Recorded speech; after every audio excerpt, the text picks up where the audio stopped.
Welcome to a Fireside Reading of David Copperfield by Charles Dickens, Chapter 18, A Retrospect.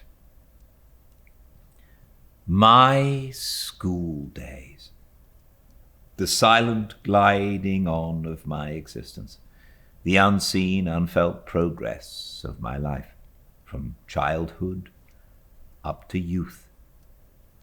Let me think as I look back upon that flowing water, now a dry channel overgrown with leaves, whether there are any marks along its course by which I can remember how it ran. A moment, and I occupy my place in the cathedral, where we all went together every Sunday morning, assembling first at school for that purpose. The earthy smell, the sunless air, the sensation of the world being shut out, the resounding of the organ through the black and white arched galleries and aisles, are wings that take me back and hold me hovering above those days in a half-sleeping and half-waking dream. I am not the last boy of the school. I have risen in a few months over several heads, but the first boy seems to me a mighty creature, dwelling afar off, whose giddy height is unattainable. Agnes says no, but I say yes, and tell her that she little thinks what stores of knowledge have been mastered by the wonderful being at whose place she thinks I, even I, weak aspirant, may arrive in time. He is not my private friend and public patron, as Steerforth was, but I hold him in a reverential respect. I chiefly wonder what he'll be when he leaves Dr. Strong's, and what mankind will do to maintain any place against him. But who is this that breaks upon me? This is Miss Shepherd, whom I love. Miss Shepherd is a boarder at the Mrs. Nettingall's establishment. I adore Miss Shepherd. She is a little girl in a spencer with a round face and curly flaxen hair. The Mrs. Nettingall's young ladies come to the cathedral too. I cannot look upon my book, for I must look upon Miss Shepherd. When the choristers chaunt, I hear Miss Shepherd. In the service, I mentally insert Miss Shepherd's name. I put her in among the royal family. At home, in my own room, I am sometimes moved to cry out, "Oh, Miss Shepherd!" in a transport of love. For some time I am doubtful of Miss Shepherd's feelings, but at length, fate being propitious, we meet at the dancing school. I have Miss Shepherd for my partner. I touch Miss Shepherd's glove and feel a thrill go up the right arm of my jacket and come out at my hair. I say nothing to Miss Shepherd, but we understand each other. Miss Shepherd and myself live but to be united. Why do I secretly give Miss Shepherd 12 Brazil nuts for a present, I wonder? They are not expressive of affection. They are difficult to pack into a parcel of any regular shape. They are hard to crack, even in room doors, and they are oily when cracked. Yet I feel that they are appropriate to Miss Shepherd.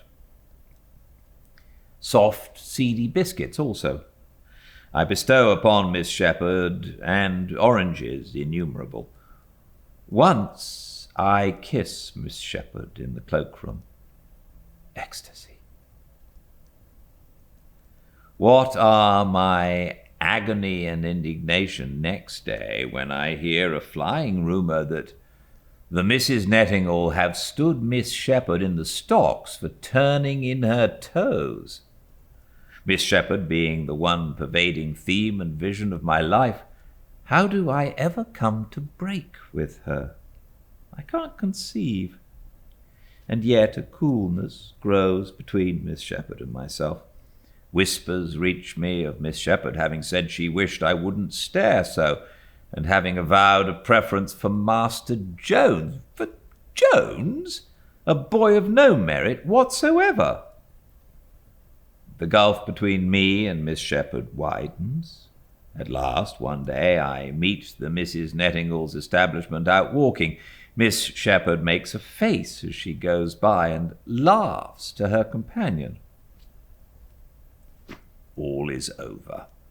The devotion of a life, it seems a life, it is all the same, is at an end. Miss Shepherd comes out of the morning service, and the royal family know her no more.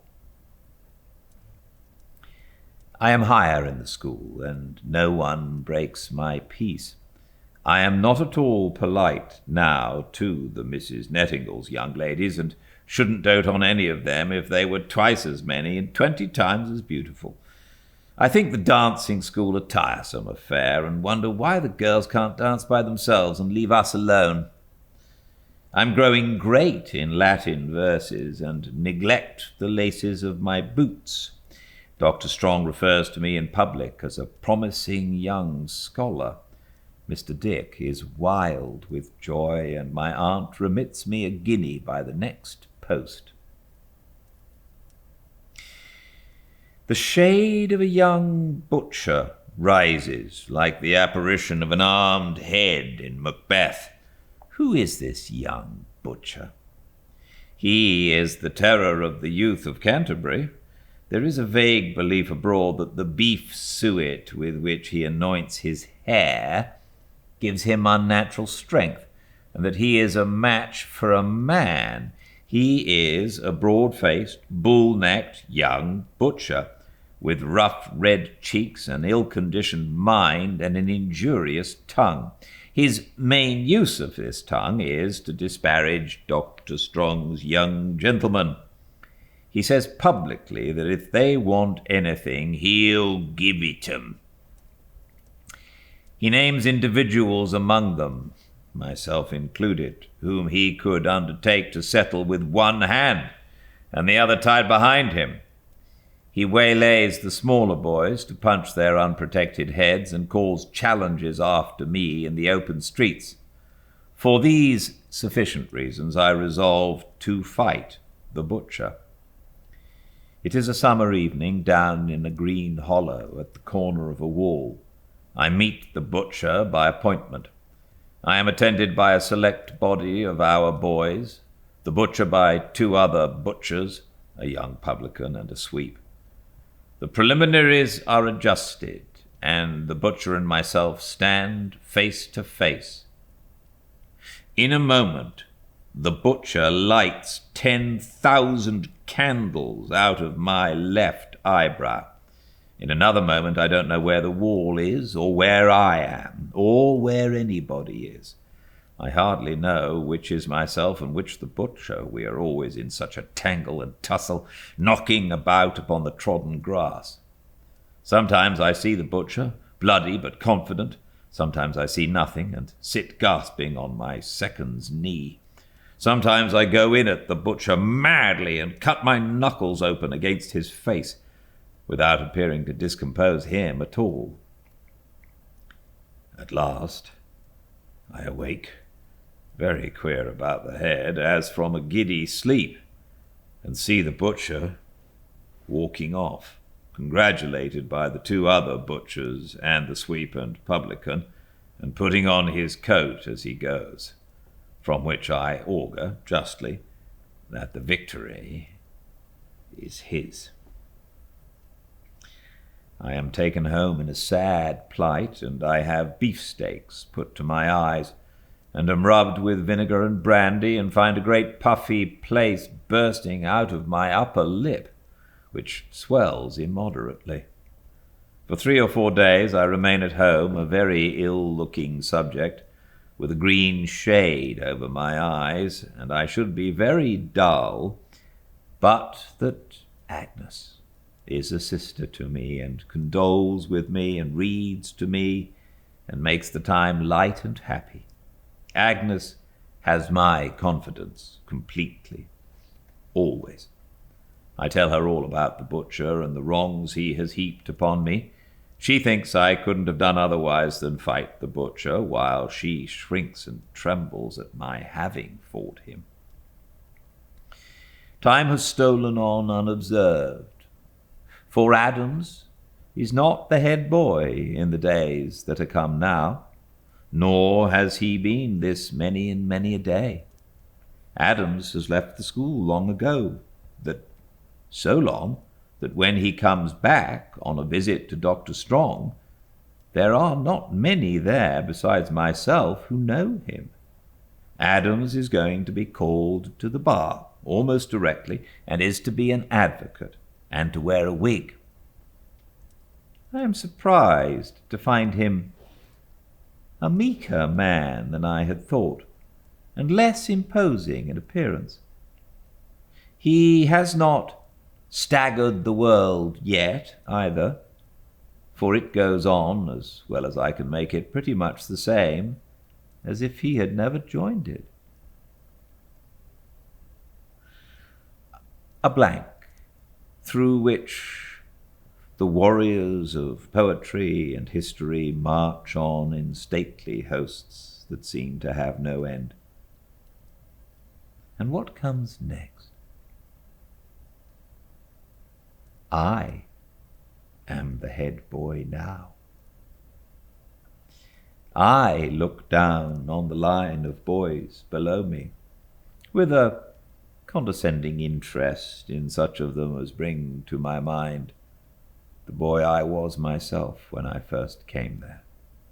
That little fellow seems to be no part of me. I remember him as something left behind upon the road of life, as something I have passed rather than have actually been, and almost think of him as of someone else.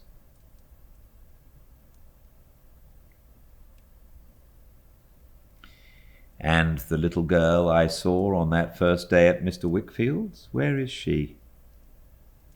Gone also. In her stead, the perfect likeness of the picture, a child likeness no more, moves about the house, and Agnes, my sweet sister, as I call her in my thoughts, my counsellor and friend, the better angel of the lives of all who come within her calm, good, self-denying influence, is quite a woman. What other changes have come upon me, besides the changes in my growth and looks, and in the knowledge I have garnered all this while? I wear a gold watch and chain, a ring upon my little finger, and a long-tailed coat, and I use a great deal of bear's grease, which, taken in conjunction with the ring, looks bad. Am I in love again? I am. I worship the eldest Miss Larkins. The eldest Miss Larkins is not a little girl. She is a tall, dark, black-eyed, fine figure of a woman. The eldest Miss Larkins is not a chicken, for the youngest Miss Larkins is not that, and the eldest must be 3 or 4 years older. Perhaps the eldest Miss Larkins may be about 30. My passion for her is beyond all bounds. The eldest Miss Larkins knows officers. It is an awful thing to bear. I see them speaking to her in the street. I see them cross the way to meet her when her bonnet — she has a bright taste in bonnets — is seen coming down the pavement, accompanied by her sister's bonnet. She laughs and talks and seems to like it. I spend a good deal of my own spare time in walking up and down to meet her. If I can bow to her once in the day, I know her to bow to knowing Mr. Larkins, I am happier. I deserve a bow now and then. The raging agonies I suffer on the night of the race ball, where I know the eldest Miss Larkins will be dancing with the military, ought to have some compensation, if there be even-handed justice in the world. My passion takes away my appetite and makes me wear my newest silk neckerchief continually. I have no relief but in putting on my best clothes and having my boots cleaned over and over again. I seem, then, to be worthier of the eldest Miss Larkins. Everything that belongs to her, or is connected with her, is precious to me. Mr. Larkins, a gruff old gentleman with a double chin and one of his eyes immovable in his head, is fraught with interest to me. When I can't meet his daughter, I go where I am likely to meet him, to say, "How do you do, Mr. Larkins? Are the young ladies and all the family quite well?" Seems so pointed that I blush. I think continually about my age. Say I am 17, and say that 17 is young for the eldest Miss Larkins. What of that? Besides, I shall be 21 in no time almost. I regularly take walks outside Mr. Larkins's house in the evening, though it cuts me to the heart to see the officers go in, or to hear them up in the drawing-room where the eldest Miss Larkins plays the harp. I even walk on 2 or 3 occasions in a sickly, spoony manner round and round the house after the family are gone to bed, wondering which is the eldest Miss Larkins's chamber, and pitching, I dare say, now on Mr. Larkins's instead. Wishing that a fire would burst out, that the assembled crowd would stand appalled, that I, dashing through them with a ladder, might rear it against her window, save her in my arms, go back for something she had left behind, and perish in the flames. For I am generally disinterested in my love, and I think I could be content to make a figure before Miss Larkins and expire. Generally, but not always. Sometimes brighter visions rise before me. When I dress, the occupation of 2 hours for a great ball given at the Larkinses, the anticipation of 3 weeks, I indulge my fancy with pleasing images. I picture myself taking courage to make a declaration to Miss Larkins. I picture Miss Larkins sinking her head upon my shoulder and saying, "Oh, Mr. Copperfield, can I believe my ears?" I picture Mr. Larkins waiting on me next morning and saying, "My dear Copperfield, my daughter has told me all. Youth is no objection. Here are £20,000. Be happy." I picture my aunt relenting and blessing us, and Mr. Dick and Dr. Strong being present at the marriage ceremony. I am a sensible fellow, I believe, on looking back, I mean, and modest, I'm sure, but all this goes on notwithstanding.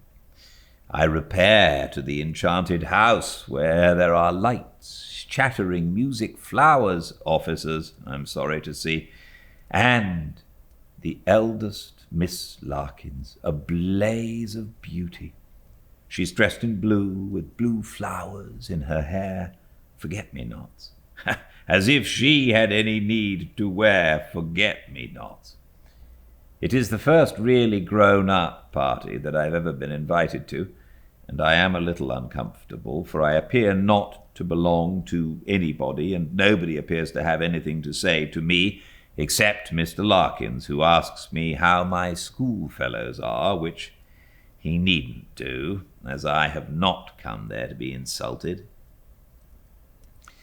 But after I have stood in the doorway for some time and feasted my eyes upon the goodness of my heart, she approaches me. She, the eldest Miss Larkins, and asks me pleasantly if I dance.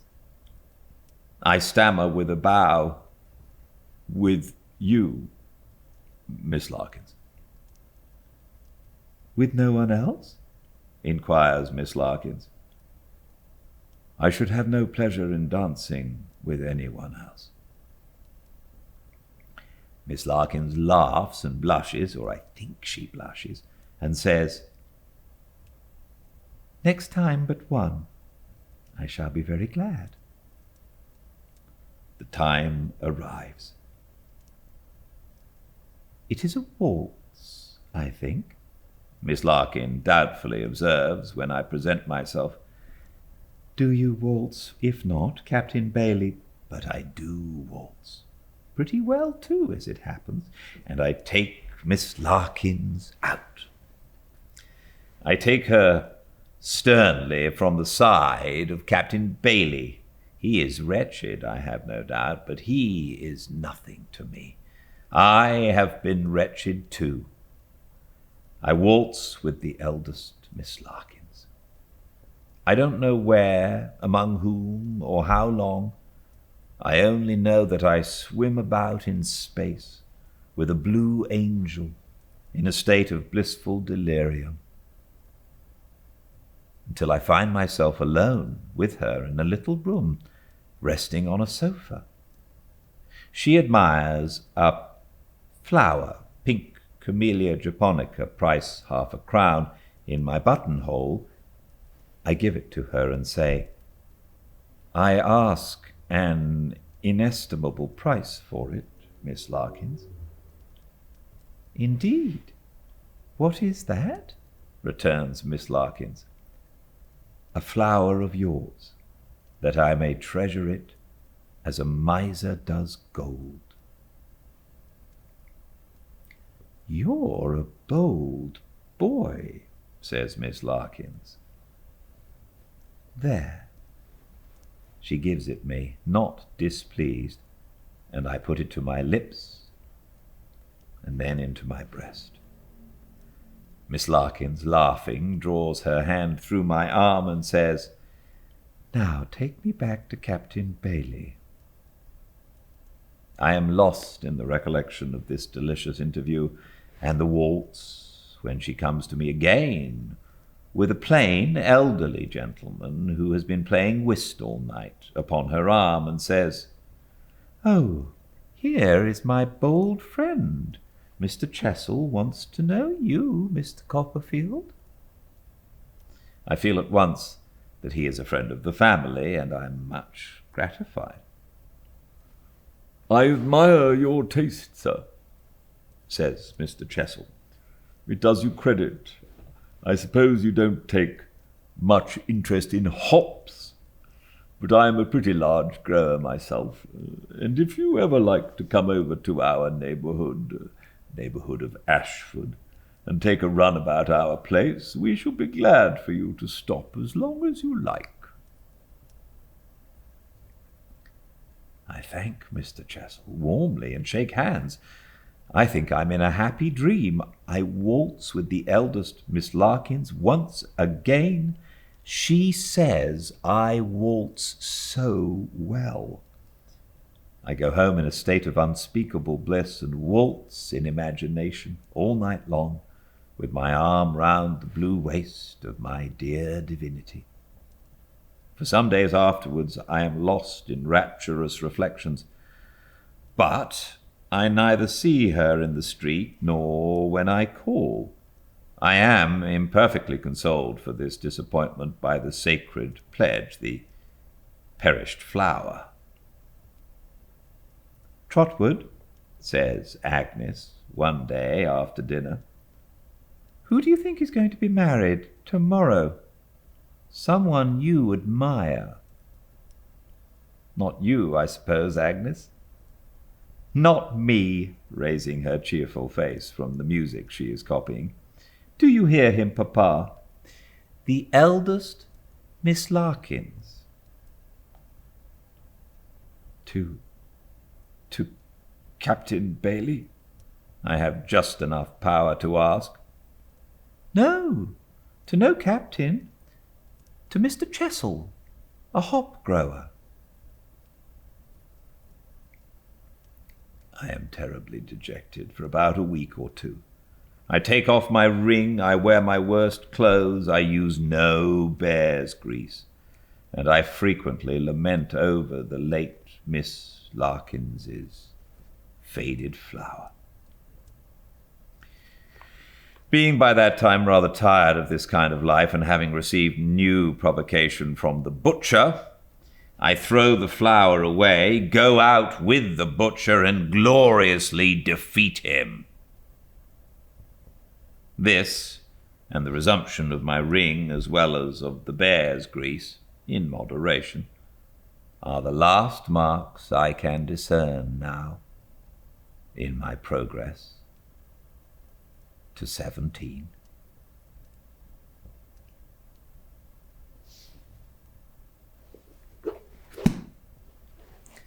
Isn't he a great writer? I suppose there's a reason why we're reading this 150 years or so after he wrote it. Still people read it, and still it's so good. I'm so glad to be reading it with you, and I'm going to read the next chapter tomorrow, and I do hope you'll join me. Same time and place at Fireside Reading on Instagram at 5 Pacific. And all the chapters are uploaded along with a synopsis if you need to catch up and don't have time to listen to the whole thing on the YouTube channel Fireside Reading. Please check those out if you'd like. And subscribe if you want. Until I see you all again, please stay very well. Good night.